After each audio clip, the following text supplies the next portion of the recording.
வணக்கம்.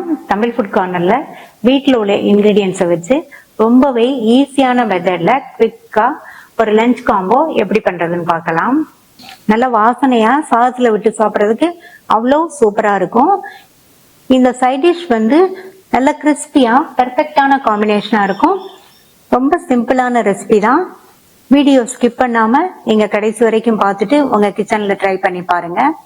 இந்த குக்கர்ல வாஷ் பண்ண 100 கிராம் துவரம் பருப்பு, 1/4 டீஸ்பூன் சீரகம், 1/4 டீஸ்பூன் பெருங்காய பவுடர், 1/2 டீஸ்பூன் மஞ்சள் தூள், 3/4 டீஸ்பூன் தனி மிளகாத்தூள், 1 டீஸ்பூன் நல்லெண்ணெய்,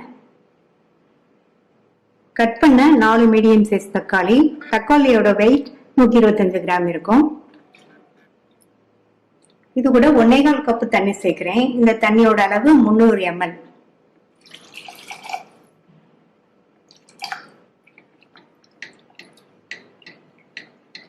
மிக்ஸ் பண்ணிட்டு மூடி போட்டுருங்க. ஸ்டீம் வந்ததுக்கு அப்புறமா வெயிட் போட்டு மீடியம் ஃப்ளேம்ல 4 விசில் வரட்டும்.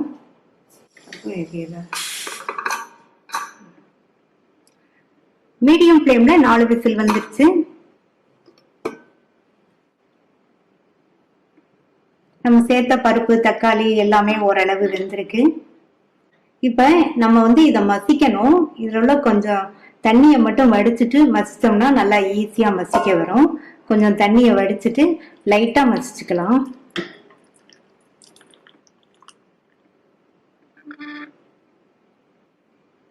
இப்ப இதை லைட்டா மசிச்சுக்கலாம்.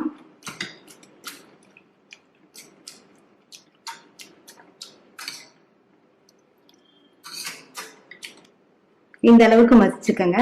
தக்காளி பருப்புக்கு லைட்டா மசிச்சாதான் நல்லா இருக்கும். இன்னொன்னு நம்ம தாளிப்பு போட்டதுக்கு அப்புறமா ஒரு 5-6 நிமிஷம் வேக வைக்க போறோம்.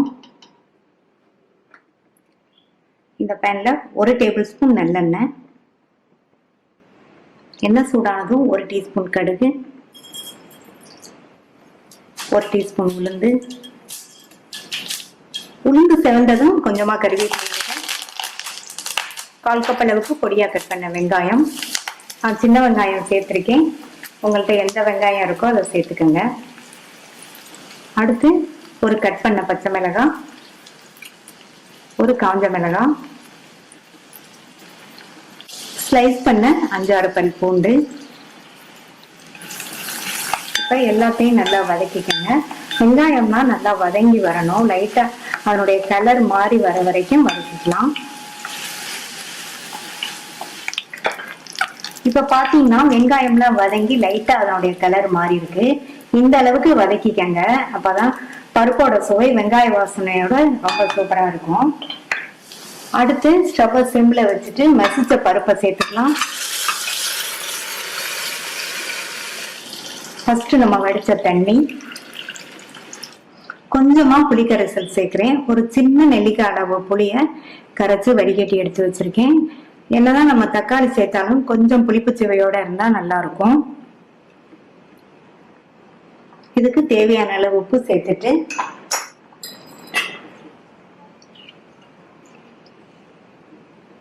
நல்லா மிக்ஸ் பண்ணி விட்டுட்டு ஸ்டவ்வோட தீய கொஞ்சம் கூட்டி வச்சிருங்க.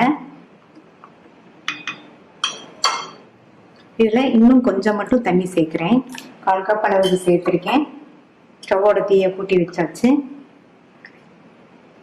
இந்த தாளிப்போட சேர்ந்து 5 to 6 நிமிஷத்துக்கு வேகட்டும்.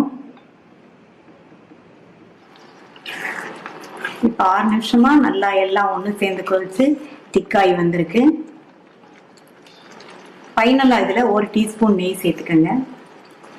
கூடவே பொடியா கட் பண்ண கொத்தமல்லி இலைகள். நல்லா மிக்ஸ் பண்ணி விட்டுட்டு ஸ்டவ் ஆஃப் பண்ணிடலாம்.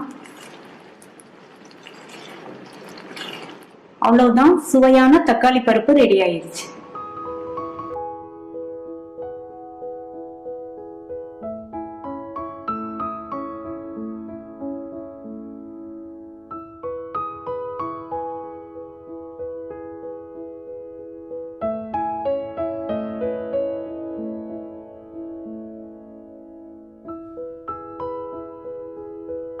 கிராம் கோவக்காய 2 நுனி பகுதியையும் கட் பண்ணிட்டு வாஷ் பண்ணி எடுத்து வச்சிருக்கேன். எல்லா கோவக்காயையும் மெல்லிசா கட் பண்ணிக்கலாம். நல்ல மெல்லிசா கட் பண்ணாதான் நமக்கு வந்து நல்ல மொறுமொறுப்பு கிடைக்கும்.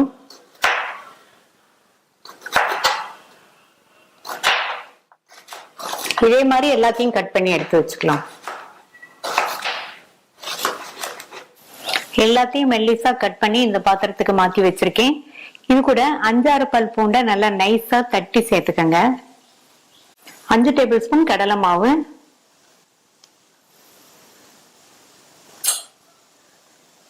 2 டேபிள் ஸ்பூன் அரிசி மாவு, 1 டேபிள் ஸ்பூன் மிளகாத்தூள், 1/4 டீஸ்பூன் மஞ்சள் தூள், 1/4 டீஸ்பூன் பெருங்காய பவுடர். இதுக்கு தேவையான அளவு உப்பு. தண்ணி எதுவும் சேர்க்காம எல்லாம் ஒன்னா மிக்ஸ் ஆகுற மாதிரி மிக்ஸ் பண்ணி விட்டுக்கலாம்.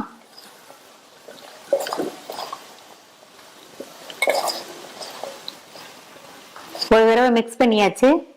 இது மாதிரி மிக்ஸ் பண்ணிட்டு கையை வச்சு அழுத்தி அழுத்தி மிக்ஸ் பண்ணிக்கங்க. கோகாலேயே தண்ணி இருக்கும், அதனால வந்து தண்ணி தேவைப்பட்டா நம்ம தெளிச்சுக்கலாம். நல்லா அழுத்தி அழுத்தி பிசைஞ்சாச்சு. இதுக்கு வந்து இன்னும் கொஞ்சம் மாவு தேவைப்படுது, இன்னும் கொஞ்சம் சேர்த்துக்கலாம். 1 டேபிள் ஸ்பூன் கடலை மாவு, 1/2 டேபிள் ஸ்பூன் அரிசி மாவு, கொஞ்சமா இப்ப சேர்த்த மாவுக்கு மட்டும் உப்பு சேர்க்கிறேன்.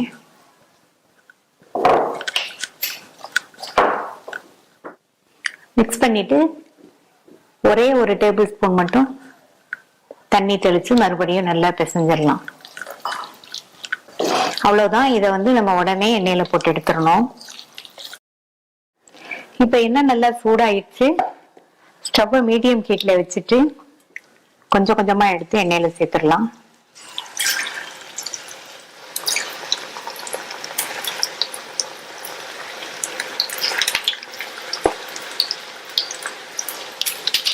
மீடியம் ஹீட்லயே வச்சு நல்லா இந்த மாதிரி பிரட்டி பிரட்டி விட்டுருங்க.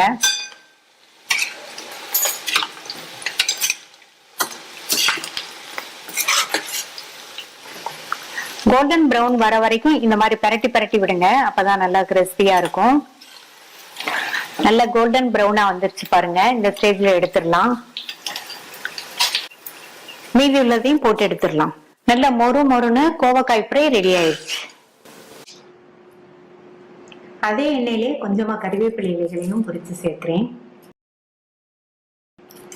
ட்ரை பண்ணி பார்த்துட்டு உங்க கமெண்ட்ஸை சொல்லுங்க. இது வரைக்கும் தமிழ் ஃபுட் கார்னர் சேனலை சப்ஸ்கிரைப் பண்ணாதவங்க சப்ஸ்கிரைப் பண்ணிக்கங்க. தேங்க்யூ.